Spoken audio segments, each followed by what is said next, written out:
So I'm Farah Shanara. So my name is Dr. John Palmer. My name is Thomas Twitty. I am a natural healthcare provider. I am a chiropractor by trade. I've been kind of an entrepreneur for, I guess, 7 years now. I'm a hairdresser. I make people beautiful. So we've got three businesses. The first one's Grip Performance. So it kind of started out as a gym with a little bit more of a scientific background. Or I am the co-founder, and I guess developer of Friends and Family Health Centers in Homewood, Alabama. A salon in the Colonnade. We were doing well. We've done well. We've been open 10 years, and so we've had continual best years since we've opened. And so I don't think that will happen this year. For that business, a more state of maturity. It had been a little bit more established. It had made it up to 7 years. It was recognizable in the community. Granted, it had its fair share of issues, like every business does, but it was a little bit more mature.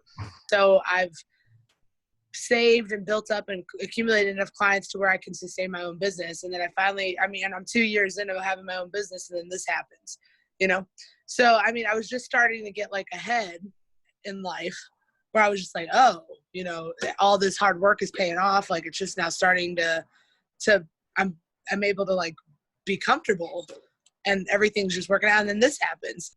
We did not think it was going to be this bad. I had that whole back wall filled with what 2020 was going to look like. And when all of this, I was probably third week into it, and I come into my office and I'm tired. I just tore it down. I was like, well, that's not relevant anymore. It kind of hit like a tornado, to be honest with you. More so than a hurricane. Sure, we had some fair warning, but we just did not realize the severity of which it would affect our just internal economy. I feel like the past 10 years I've ran a really, really good business, and not one time did I ever think that a virus or a pandemic would happen. And I think I planned for every scenario except this. Usually as an entrepreneur, you feel like you can always find a way out. You can find a loophole. You can find a crack. So the U.S. had been experiencing its longest bull market in history, meaning that we were seeing upward trends going for about 10 years. We hit a 52-week high in February, and an all-time record high as well, close to 30,000 points. And then as soon as the coronavirus happened and COVID-19 hit U.S. soil, we saw a pretty sharp market contraction. I have to just hold tight. I'm not able to practice my trade. I'm not able to open my business. I have to pay for something that I can't even use. Well, the rent's still there. The insurances are still there. And so when the classification of what became essential and what became non-essential came out, almost about 95% of our revenue generating potential was gone. We virtually had nothing that we could offer. So we did have to reduce our staff because we had to reduce our overhead so we can actually stay afloat. We had to cut probably 60% of our monthly overhead to operate. So that was in the form of employees, and that was in the form of subscription services. And we had to reduce all of that to almost nothing. Everything I had in savings is going to keeping my business afloat. It just is what it is, Thank God I had savings, but what about the people that didn't, So it's just scary. We did have savings that we were able to kind of float on for the month. And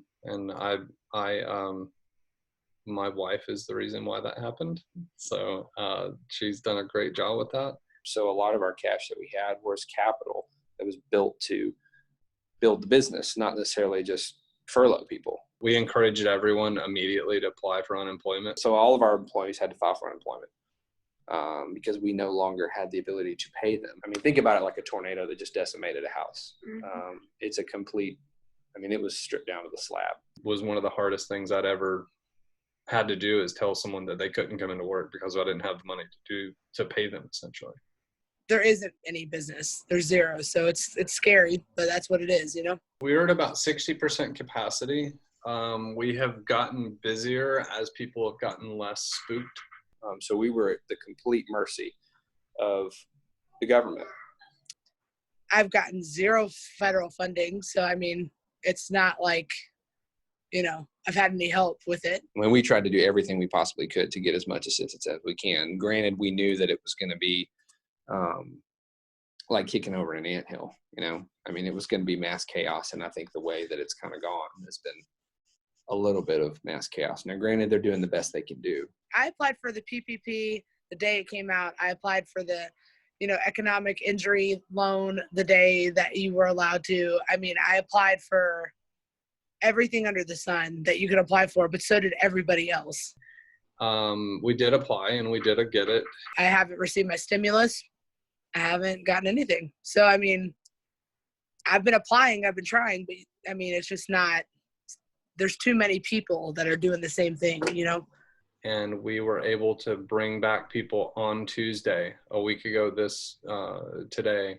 And we've been able to bring back about 30%. And then we bring back another crew of them tomorrow. People who have businesses, you can't tell them to look at the government for help when the government hasn't even done a thing. Like I'm living proof of that. Like I've applied to everything under the sun. I've reached out to everybody I need to. I've done everything. Every guideline sent in every document. I've done everything they've asked, and I still haven't heard anything. And it's been 6 weeks. We got money that we won't essentially be able to spend with the PPP stuff is because we'll end up giving it back because we can't go back. Like if our capacity is not at 100%, I can't have a full staff like I had before. So there's some of those people that I won't be able to bring back, and that breaks my heart. $1,200 for 6 weeks. You know what I mean? Like that's a joke. I mean, really, that's a joke. Like I appreciate it, but that doesn't cover most Americans like anything, But because it has affected us, but has it? Have we been hit like other businesses have? Absolutely not. I'm very fortunate. I've been able to the people that we did keep on staff, we have not had to reduce their pay. Specifically my field, there's a lot of mothers, there's a lot of independent women, we don't have benefits, like hairdressers, we pay for our own health insurance. We pay for our own car insurance. We pay for, we don't have a 401k. We don't have, we pay into Social Security when we pay our taxes, but like we don't have the same kind of benefits as everybody else. So it's extra hard for us because most of us don't have a company backing us up. We only have our trade, if that makes sense, really to rely on. I've sold, a lot of my personal belongings I've sold, to get by. I've applied for every loan known to man. If you could get back to the basics, it's just a matter of, hey, how do we get to the next meal? My kids really don't know as long as we can, keep them occupied. They really don't know, but. So it really gave me time to be very intentional with my kids. When I'm with them, I have not during the week. I don't get to see them a whole lot because I'm here at the office. But during the weekend, I don't turn on my phone. I've taught my son how to ride his bike without training wheels. I've went on walks with my middle son and my daughter, and we got a new dog. And so we've been very intentional about being a family and being with each other. So I think that's been the toughest part is trying to hide the emotion from my kids. They can tell that dad's stressed, and as an owner you're always stressed, but I think there's a little bit deeper level of discouragement that you just don't know if you have the energy to start over. The CDC has let out guidelines on when we do open back up. We have been wearing masks. We have to wear masks. We have been wearing gloves. Wear gloves and a mask with every client, change them after each one. We completely took the waiting room out. There can only be one client at a time unless it's like a family. We try and make it to where there's no surfaces that need to be touched. It'll be like 6 feet in between each stylist. And if they are, we wipe them down literally, probably every 15 minutes. We're going to have to sanitize our shears. I did not wear scrubs before. I will wear scrubs that I can change throughout the day. I think they're even talking about us running temperatures, getting thermometers and making sure people don't have fevers before they come in. Governor Ivey says, okay, we can go back to the less than 10 restriction. That includes all staff, right? So if you have office personnel in there as well, we're looking at only 3 clients that we can have in there by the time if we're fully staffed. because we have other businesses now under that same roof. There's all these rules we have to follow now, and it's just to ensure that we don't spread this. It's kind of hard to come to a consensus too, because there's a lot of signs that show that the market's coming back up, that it's going to get stable, and like that now's a really good time to invest. But at the same time, you go a couple of days and the market plummets, and then it shoots right back up. So it's like you really have no idea what to think. Like, we're operating in a new economy, a new environment, so we have to treat it like that. I think people are going to flock to those community-based businesses, bars, restaurants, gyms, etc. I really can't predict what will happen when I'm reopening. Like, I really just don't know how society will act to that. Really, it's allowed me to implement more of those practices that I think was going to happen anyway in the future. And so my goal now is to just implement and don't turn back and look. I think that the waiting in the cars for the next 6 months is going to be how it's going to be anyway. So we've embraced that. We've gotten a more permanent sign made. Pure Performance is a little bit different, because I do not think, like, when this reopens, Pure Performance will be unrecognizable to the previous customer, because it's had to. So I think our business Pure Performance will be forever different after this. Probably 35 to 40% of Pure Performance, and it's now office space. Because we were paying 2 rents, so we've consolidated into one space. We've repurposed the facility to really just focus on the individual. I would imagine that it would be booming because people are really ready to get their hair done. However, I feel like there's a lot of people that are still going to be scared to come out.